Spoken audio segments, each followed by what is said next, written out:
Hello, all Hoosier fans, Hoosier haters, and everyone in between. This is the Crimson Coliseum podcast. My name is Alex Hicks, and today is the second half of our double feature. Today, we're going to be talking about IU women's basketball. With me, I have two ladies from Central Indiana. First up is a junior member of the baritone tenor section, Miss Eleanor Frank. Hi. And I have also a sophomore member of the trombone section, Miss Gracie Stoller. Hello. All right, since you guys are all 100 members, what show are you guys most excited about for this upcoming season?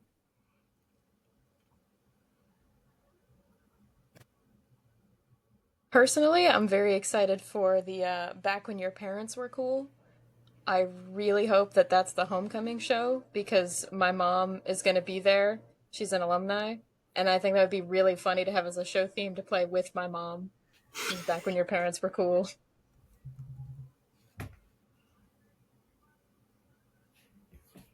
I'm super excited for Stranger Things. I've loved Stranger Things since middle school, and I hope that we get to play Master of Puppets again, and I love Kate Bush and everything that she does. So I'm super excited to see what the drill looks like for that, too. I'm honestly most excited to see the Hoist the Colors show. It's got Pirates of the Caribbean run all over, and I'm here for it. I'm super excited. Let's go on to talking about this women's basketball season. Last year was really good. Missing a big piece of this team from last year. Partially. We'll get to it later. But there's a lot of optimism in Bloomington with Coach Morin's program, and there's justifiable reason. Over 200 wins for Coach Morin. She's great. And what players do you think is going to take that step and be that star? I'll start with Eleanor first. Personally, I would say Lily. Absolutely. Lily Meisner. I think she's really going to step it up and try and take over for Mackenzie Holmes, especially since Mackenzie is coming back in a coaching position, which I think the opportunity for one-on-one mentorship there is going to be amazing. I also think Chloe Moore McNeil is going to really shine next year too. She was great last year, same with Yarden. But I think those three in particular really step it up next year. I agree with Eleanor. I'm super excited to see Chloe Moore McNeil. Just being a freshman and watching everything that she did with passion, I'm super excited to see her play. And then I have so much faith in Yarden, and I know she's going to be amazing as always. Yeah, I do think that Yarden's going to take that next step. I think if outside of Chloe, if there's a player that's going to get a triple-double, it's going to be Yarden. If she just ups her playmaking a little bit, which I think she can, especially with another year in that system, and with Chloe as the mentor, she has a really good chance of getting drafted in the WNBA and being good in the WNBA. At her height and her ability, it's rare to see for a player. And then let's go to a player we think is going to make a big rise in production. And I'll start this one. I think Juliana Lamandola, even though she will be a bench player, I think she's going to be really good she's going to be much better in that second year as a sophomore, as they all say. And being in that rotation with Yarden and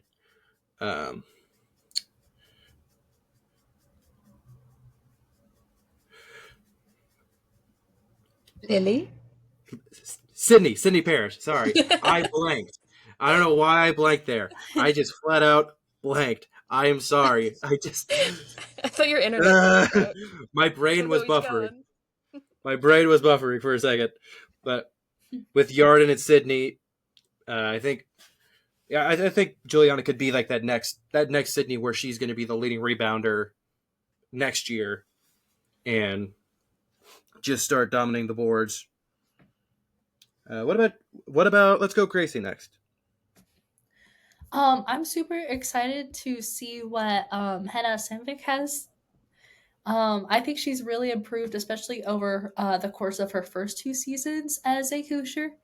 And I'm super excited to see her. I've been excited seeing her become more comfortable with being on the court. Um, and Coach Terry has nothing but positive things to say, and I have a lot of faith in her. And I think I'd like to see her do really well this season. Mm-hmm. Eleanor. Okay. I wasn't sure if it was my turn yet. I think, once again, I think Lily is going to have a pretty big jump. I think she had a good season last year, but she wasn't in as much because we still had Mackenzie Holmes. And I think of the proven good players on the team, I think she has more room to go higher. It's like Chloe Moore McNeil and Sydney Parrish. They're both great, but I feel like, I don't know, it's like they're already super great. I think Lily is very good, and I think she has even more room to get better, Mm-hmm. and she'll have even more opportunities throughout the season. I Yeah, it's also just think nature of the difference being a true junior and a redshirt senior plus. right. Yes, and So, I also think I'm very excited for this rookie class in general. I mm-hmm. think, yeah, I think they let's all have a pretty good shot. Yeah, and let's talk about a little bit with play some of the newcomers. Gracie, who do you have as like a newcomer that's going to be making the biggest impact? Um, I think that Sydney Finn is going to do super well, and I just get good vibes from her. Mm-hmm. It's definitely hard to see like any freshmen in women's basketball because it's not really as much known about them. Hmm. But both Sydney and Faith are looks really good. And then let's go Eleanor next. I would say Shay Suzuki, I think I think is it's how it's said. Shecky. I think it's Shecky. Shecky. Yes. Because I, and this is very biased, but my main thing is she's 5'7", which is almost my height. And I think whenever you have a player out there that's shorter, they're automatically like 10 times faster and like way more locked in just because they're shorter. I feel like, especially at like in professional games, whenever you see somebody who's short, you know, like, oh, they got to be fast because there's something compensating for them not being tall enough to get rebounds over other people. So they got to have something else to bring to the table. And I think her, having the potential to be like a really fast, kind of low to the ground, very agile player, especially playing off people like Yarden, who's very tall and very skilled. I just think she has. I think there's definitely room for her to slot very well into this roster Yeah, for this year. she's going to be in that like Sarah Scalia role where she's going to be the 3-point specialist with a team full of 3-point specialists. I miss her.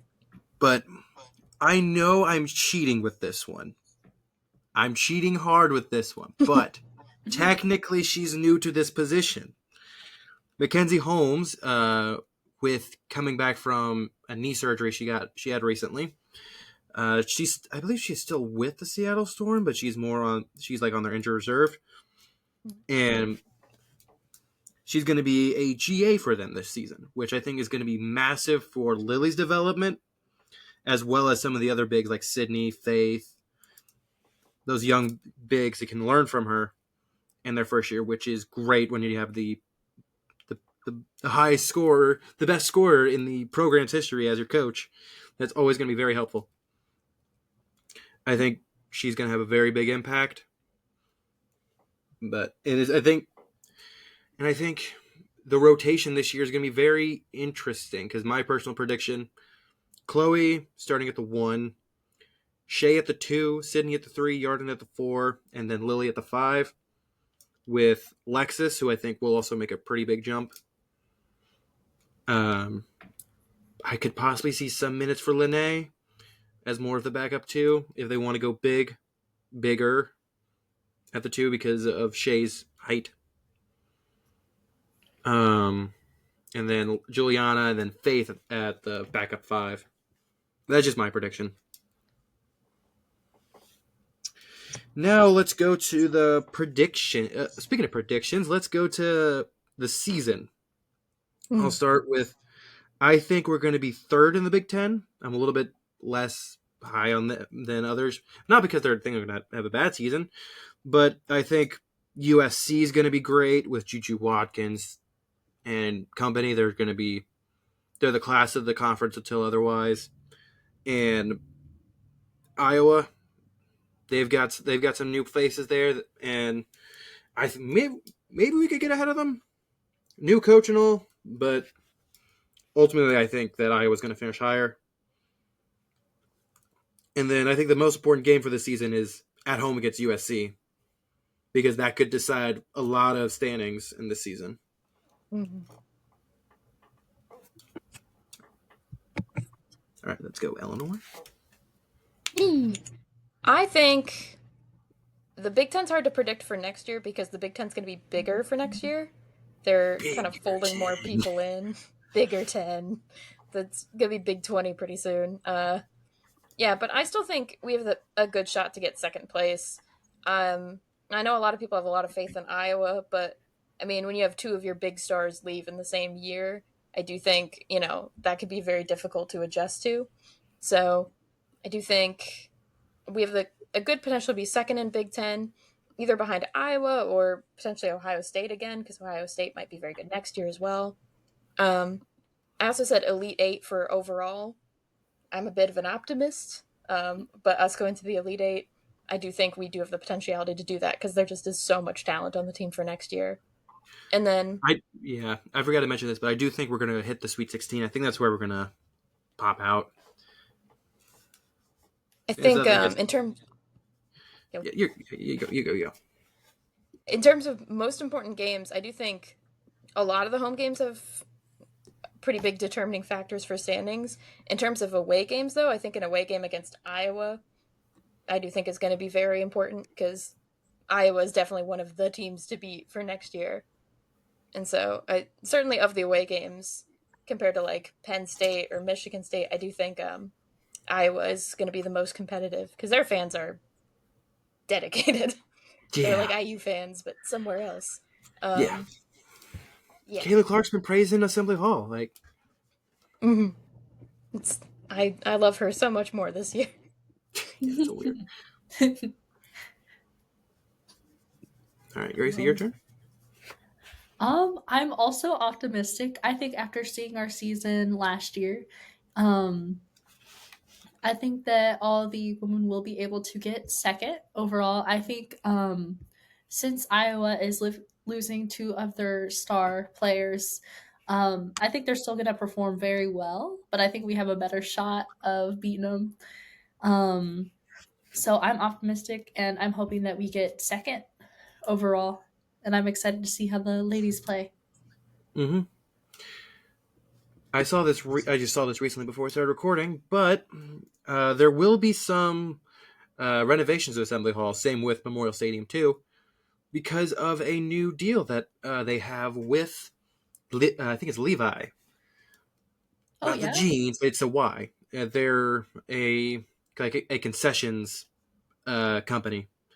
They control concessions for Gainbridge Fieldhouse up in Indianapolis, and they're doing the same for Bloomington. So we'll see a lot of new concession stuff there that'll be helpful for that. That's super cool. And also, this came out yesterday. IU IU Athletics is renewing their deal with Adidas for I think 10 years. What do you guys think about that? Because they'll keep the same brand of jersey that's been on there for a while. I think that the jerseys right now are classics, and I love seeing them on the women and the men's for their basketball team. Um, this might be crazy, but that'd be cool if the marching hundred could see some of. Yeah, yeah. I wish too. I wish. I think as long as the pep band uniforms are good next year, I will co-sign anything that goes on with the Agree. Adidas partnership. Hot take. Here's what I want. My personal BRBB uniform. Bring back the vests. You guys had vests? Candy stripes. Vests and Oh, candy stripes. You had me at vests and then lost me at candy stripes. Vest and I candy think we stripes. We need the Colonel Sanders uniforms. We gotta have the vest and the black tie.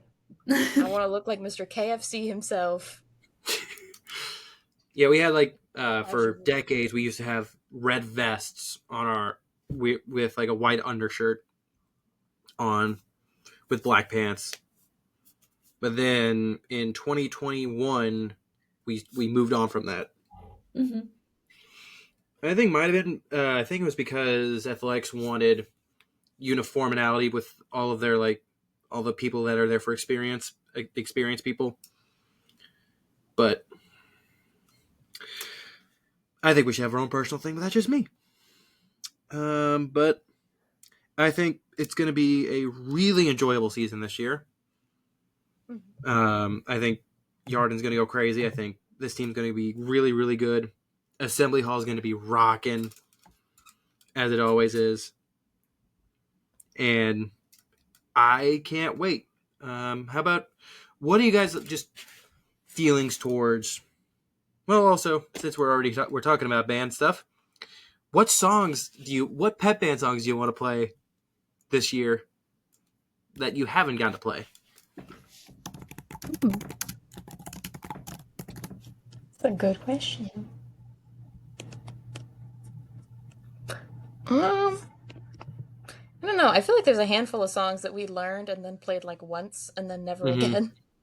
Yeah. Um, I wouldn't mind doing Master of Puppets again next year, Yeah, just Master because, Puppets is fun. especially for basketball pep band, because it was just so fun. I do think the freshmen might have a harder time with it, but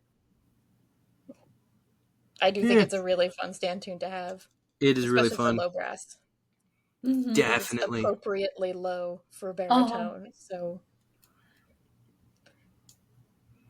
I hope I Master of like it. Puppets. Oh, sorry. You're good. Oh, I hope it gets brought back for the Stranger Things show. I would love to play it again. Yeah, Yes. that's my working theory. I think it's going to be Run Up That Hill, the Stranger Things theme, and then Master of Puppets to close it out. Hmm. Because Yes. you guys got 8 shows. Like I don't, you're going to bring back some tunes because you got 8 shows. But one song I probably would have personally loved to play would have been like a the CBS theme intro when we were on when we were on a game with CBS, or the ESPN intro when we were on ESPN. That would have been cool. Oh. But I would say my favorite song to play, well, just to get some story time in, my favorite songs to play in BRBB, Shout, um, Slither, obviously. Hmm. Love If you Slither. don't love Slither, you're daunted.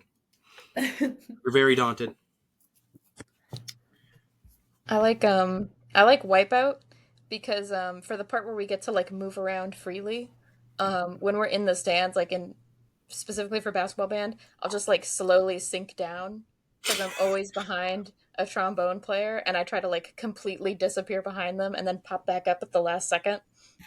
I always try to Makes do it a lot trombone more fun. suicides. Oh gosh. But you're all different heights, so I feel like it wouldn't work. You got like It does when you're on the end. it's true. I guess you're less likely to get hit in the head because you're 6 foot Mm-hmm. whatever, Six 2 5. five. Yeah. What about you, Gracie? What songs do you like to play a lot in BRBB last year?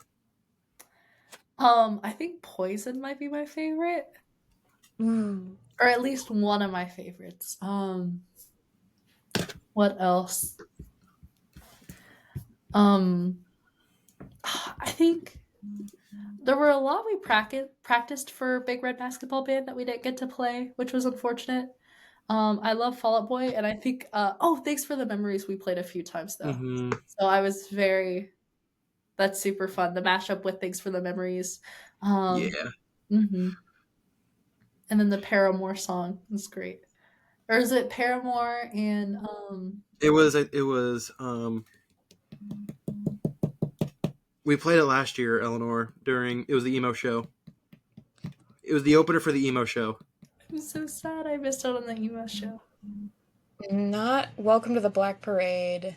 No. It wasn't Thanks for the Memories. It was the last one. It was the first one. There was a mashup of Driver's License and No, it wasn't Driver's License. It Paramore. was Good for Your Misery Business. Oh, Oh yeah, the other Good for Your Olivia Misery Business. Rodrigo. Man, why did I think it was Driver's License? Though we did I play think that. we did say We that. do play Yeah. Driver's License. Driver's License was fun. I remember people on Twitter was like, "How many Olivia Rodrigo songs are there that the band plays?" Dude, Because they played like 2 or 3 in a row. Because I think it was Misery Business, then Driver's License back to back. It's oh like, my gosh, I forgot about Basket Case. I love that one. Basket Case is fun, yeah. Because every time they put up the sign for it, one of the baritones always turns to me and goes, "What time is it?" Do you have the The time? original is "Do you have the time?" because that's the Yeah. first lyric to it, but it's just devolved into frantically screaming, "What time is it? What time is it?" I do have a fun story from last year. Not to change some subjects, but I will. But this is at the IU Iowa game last year for women's basketball. I was standing in the line. I was standing in line for the student section because I didn't get to play, which I was fine with. I was happy. I was happy just being because I didn't get to sit in the stands much and watch them play because I was always in the band. And there was this girl with a From the Logo poster. Caitlin Clark fan. It's someone who I think was her dad.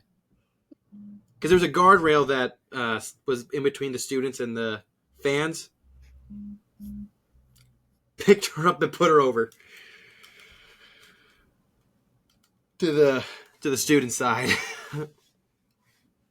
That's so funny. Fuel to fire. But yeah, it's being in the band's always fun, and you guys get to experience it a couple more times. So enjoy it. Super thankful for that. Yeah. I get to see Green Day in August, so I'm excited for the.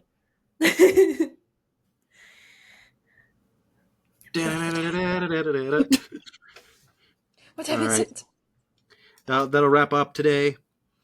Hope you guys have a great rest of your day, and I will see you guys all in the next one where I'm probably going to be previewing different sports, like the soccer.